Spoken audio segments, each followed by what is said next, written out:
All right. Today is December 13th, 2023. I'm Jo Reingold, and I'm here with Annette Corman. Good afternoon, Annette. Good afternoon, Jo. Nice to see you. Annette is actually, we're calling it an addendum, but really she's doing an additional interview from one that she did many years ago, so we're happy to do that with you. So tell us about your family. What kind of background do you know about them? I don't know anything much farther back than my grandparents. Okay. My father's mother was born in Hungary and came to the United States to work in a clothing manufacturing group in New York. I think she was a seamstress.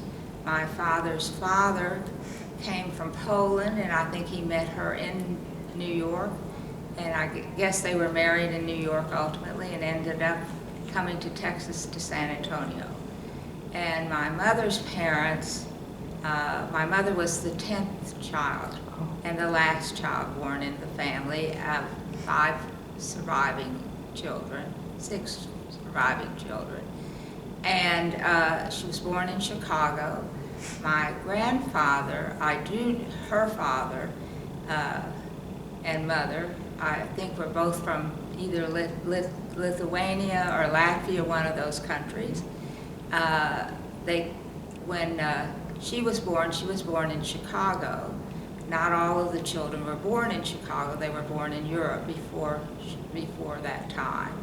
I do know that at an earlier time in my mother's family, her parents went to Israel, Palestine at the time, to visit family, because his father lived in Safat. So that's how far back the Israeli route in my family goes. And my parents met in San Antonio because her father had asthma and came down to spend the winters in San Antonio where it was warm. And he met my mother in San Antonio.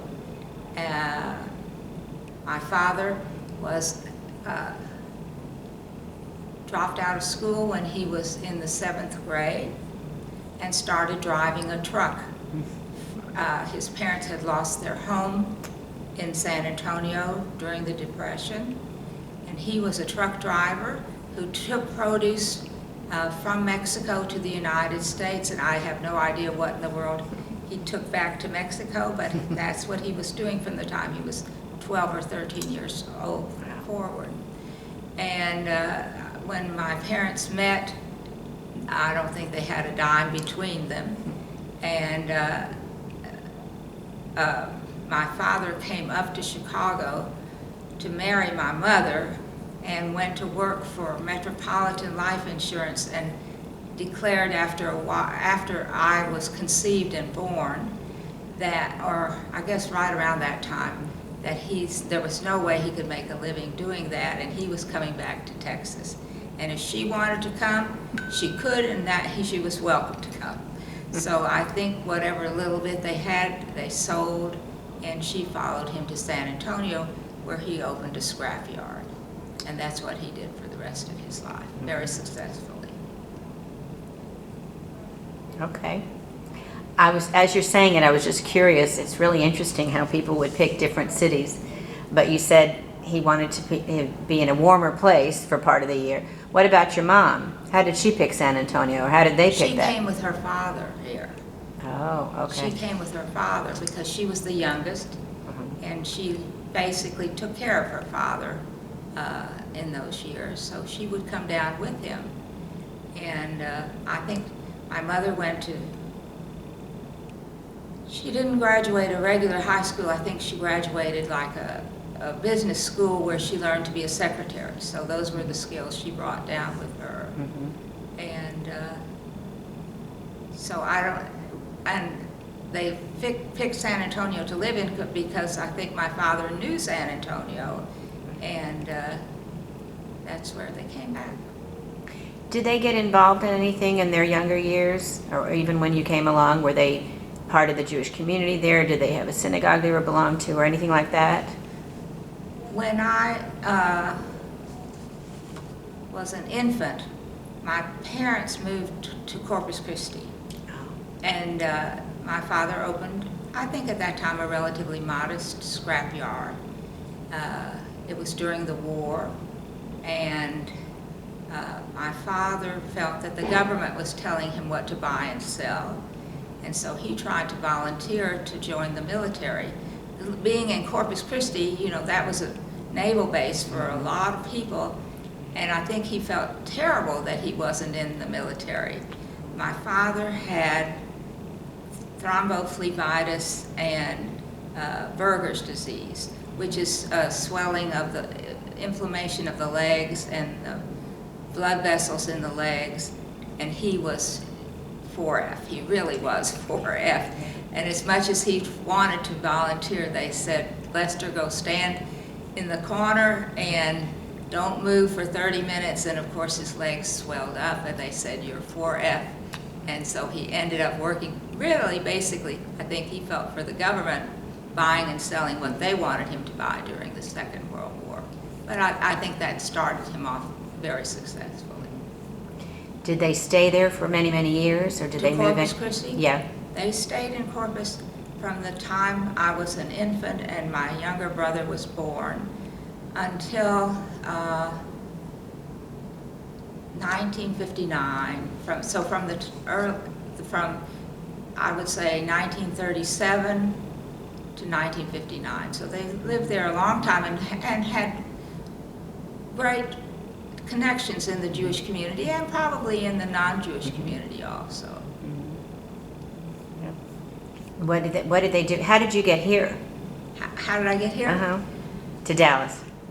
I graduated high school in Corpus Christi in 1955 and went on to the University of Michigan.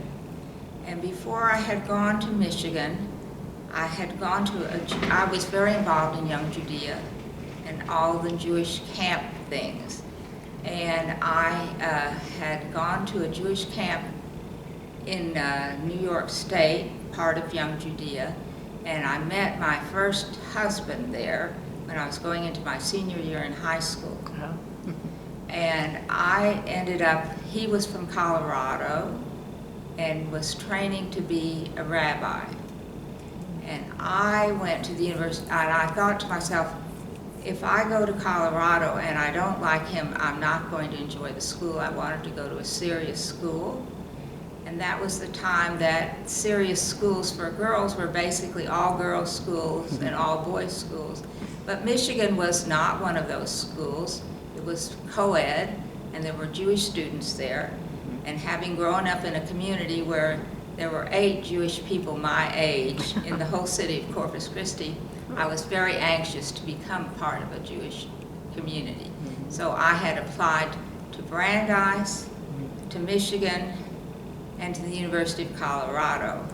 And when I was accepted both to Brandeis and Michigan, and my mother said, Annette, who do we know in Massachusetts? I said, we don't know anyone in Massachusetts. She said, but you know Aunt Naomi lives in Chicago. So that's how I ended up at Michigan.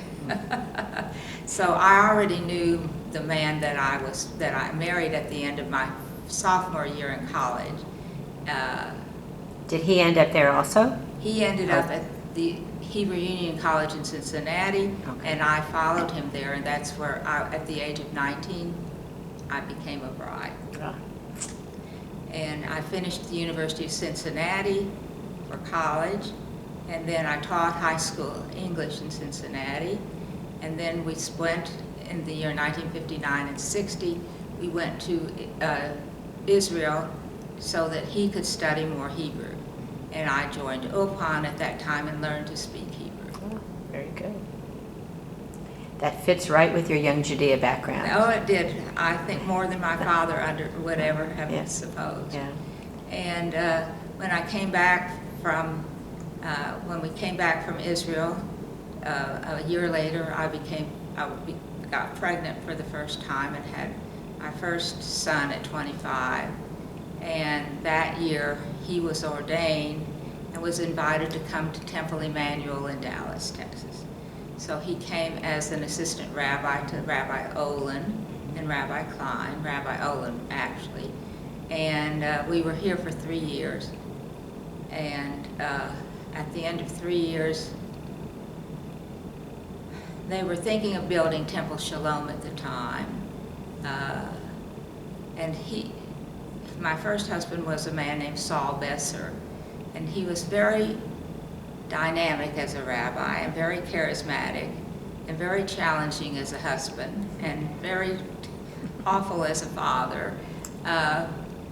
But the young people at Temple Emmanuel were interested in following him to the creation of Temple Shalom. And when the establishment families at Temple Emmanuel realized that, they decided Temple Shalom, or whatever that congregation would take as a name, would have to be on its own. So we left Dallas and went to the Washington, D.C. area, where he worked for the Union of Reformed Congregations there as regional director, collecting money from congregations. We lived in Bethesda, and when Temple Shalom got on its feet, they called him and asked him to come back to build Temple Shalom, which he did. He raised the money to build that congregation, which sits at the corner of Alpha and Hillcrest today. Yep, I know it well.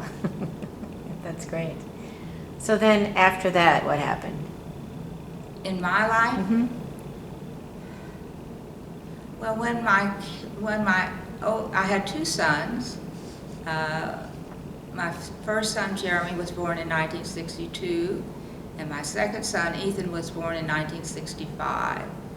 And when Jeremy turned 7, I thought to myself, what am I going to do? I would really like to go back to school. So I decided to go back to school to become a librarian. I thought, if I became a librarian, it is a portable trade that if Saul should ever leave here, that I could take with me wherever we went. And so I went to the University of North Texas and got my master's degree in library science. And then I decided to work for private collectors.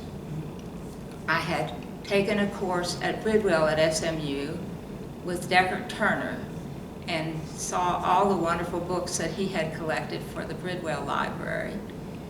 And I decided I was going to work for private collectors. So I announced that to some friends of ours, and that person that I announced it to was Gloria and Henry Jacobus. And Gloria said, oh, Henry's cousin was Stanley Marcus. So she said, would you like to see a fine private collection? I said, I'd love to. And at that time, a woman named Linda Robinson was the librarian at the Marcus Library and met me and took me on a tour of the house and the library, and that was just fascinating. And so about 6 months later, she called me and she said, Stanley and I are getting married. Would you like to come and be the librarian for the Marcus Library? I said, oh, I'd love that. So then about a few weeks later, she called back and she said, Stanley said that one of the conditions of my marrying him is that I should continue to be his librarian. And she said, may I give your name to anyone else that would be interested in having a private librarian? And I said, that would be lovely. So that took me to Betty Marcus, Mrs. Edward Marcus, and I took care of her library for a period of time. And then I said to her, you know, you really don't need a librarian, you just need a secretary to do all of the cards. But if you know anyone who needs a librarian, please keep me in mind. And she referred me to John and Lupe Murkison. And the Murkisons were, John was the younger brother of Clint Murkison, I guess, who owned the Dallas Cowboys. And so I went to work for the Murkisons. And I worked for them part-time. It was interesting because he hired me to be their librarian, when in actuality they had a library smaller than my private library here at the Legacy, not at my home, which was, I mean, the library that I had in my home was 4 times as big as the Murchison Library, and basically had the Encyclopedia Britannica and a few other things. So he said something about art, and he said to me, "What do you know about art?" And I said, "Well, not a lot, but I'm no dummy. And what would you like?" He said, "Well, I would like someone to tell me what art I have, where it is, in what home it is." And so he said, "Do you think you can do that?" I said, "Oh, certainly." He said, "Well, then go down to the Dallas Museum of Art and see how they catalog in." And so for years, I took care of their library and art collection, became the docent of their art collection, and it was really thrilling.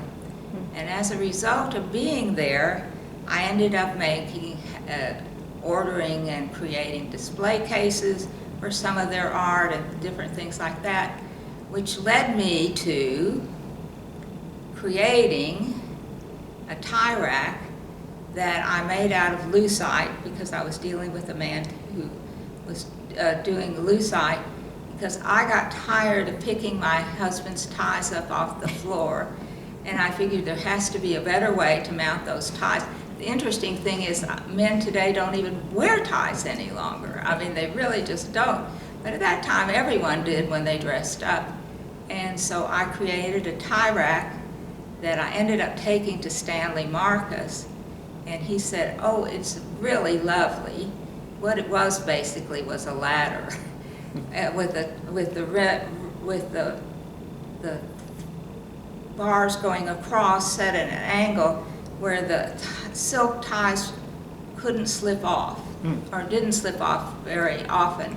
And it was you could see your whole tie collection. And so when Stanley saw it, he said to me, "I like it very much." He said, "But it's a big piece." He said, "Do you think that you could knock it down so that," he said, "if I sold it at the store, it would be such a big piece that someone would say, well, I have to go home now because it's just too awkward, I can't buy anything else." So I knocked it down and I took it back to show him what I had done, and he said, "Would you mind if I recommended it for the Christmas collection, this Christmas catalog?" And I said, "Oh, I'd be very delighted." And I ended up selling probably 20 or 30,000 of them over a couple of years, and bought myself a nice Toyota Cressida at that time. So that was beautiful. Yeah. Wow, very nice. That's amazing. Very enterprising of you. Yeah, it was very nice. Mm-hmm. And so I went on from there to John Murchison died, and Luffy Murchison was seeing a man named Bill Lee, who had an oil and gas company here in town, who had bought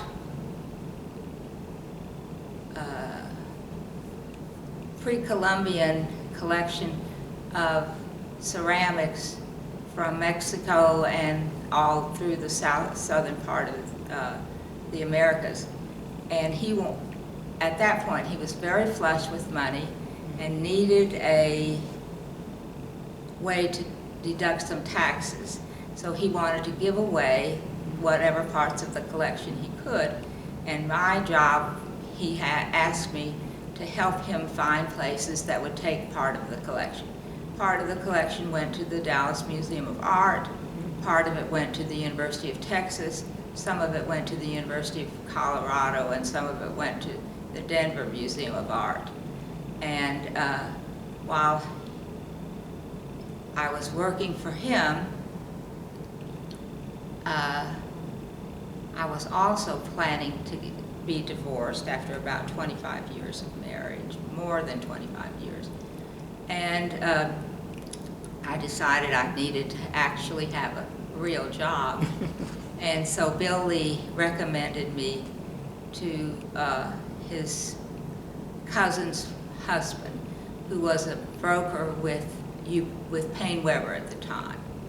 And I was there when he called him, and he said, "Myron, there's this woman that you should hire He said, she's very bright and she knows a lot about the Jewish community, which meant I would probably have significant assets to deal with.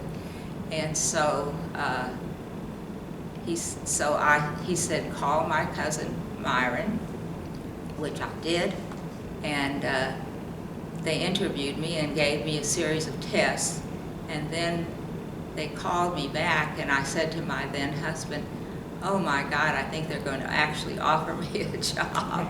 So when they did, they said, can you start next month? And I said, oh, let me have a couple of months to get my affairs in order. And they let me start in January of 1985. And about a year and a half later than that, I was able to finally divorce my husband. Okay, and you were standing on your own 2 feet. Standing on my own 2 feet. Okay. And how long were you with them?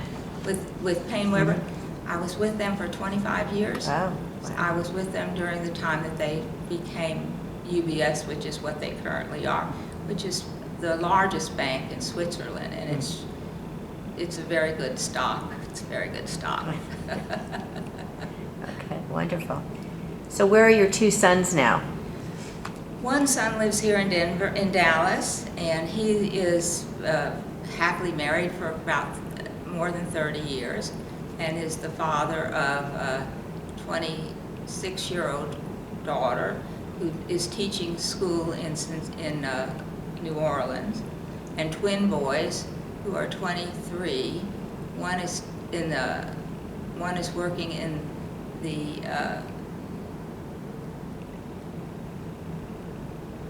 advertising business in Los Angeles, and the other one is in an advertising agency in Denver, and that's what my son was doing too. He was in advertising. Okay. And the other son lives in Denver, and he sells real estate for Keller Williams. Oh, very good. And is married to a very nice woman too, but he doesn't have any children with her. Do you get to see them? Do they come here or do you go there?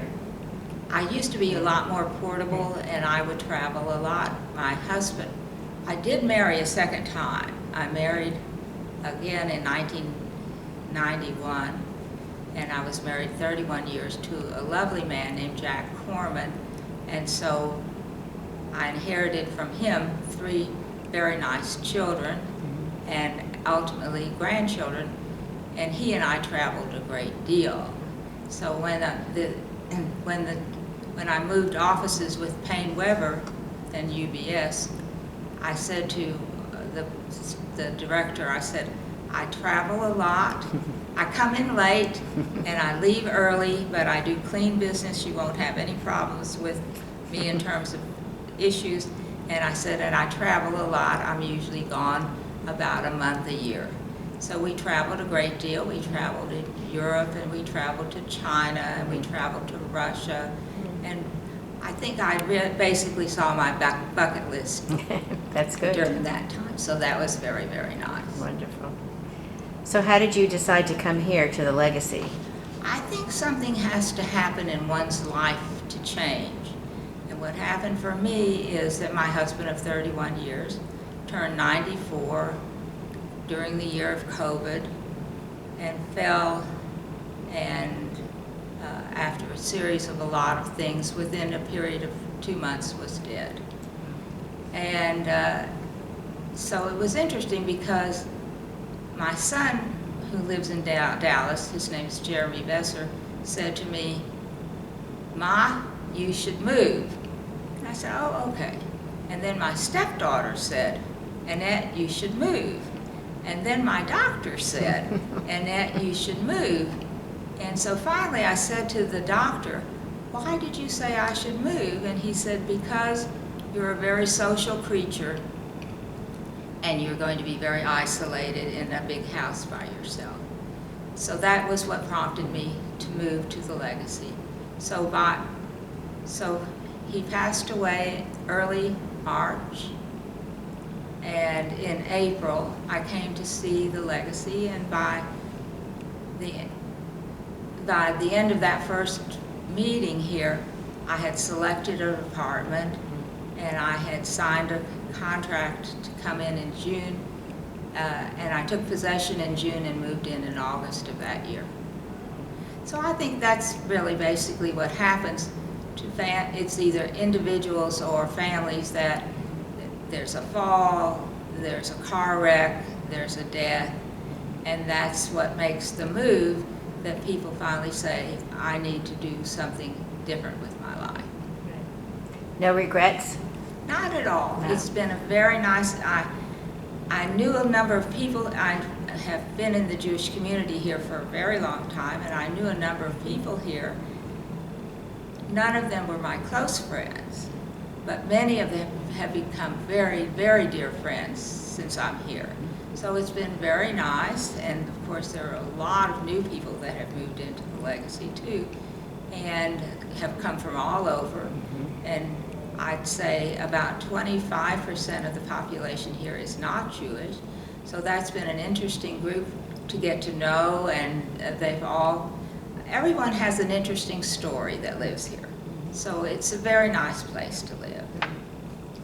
Anything else you'd like to add before we close? Well, I think I've been very lucky and very blessed, and all in all, I've had a very good life, and I feel very blessed. Well, we're happy to have you here, so thank you, Annette.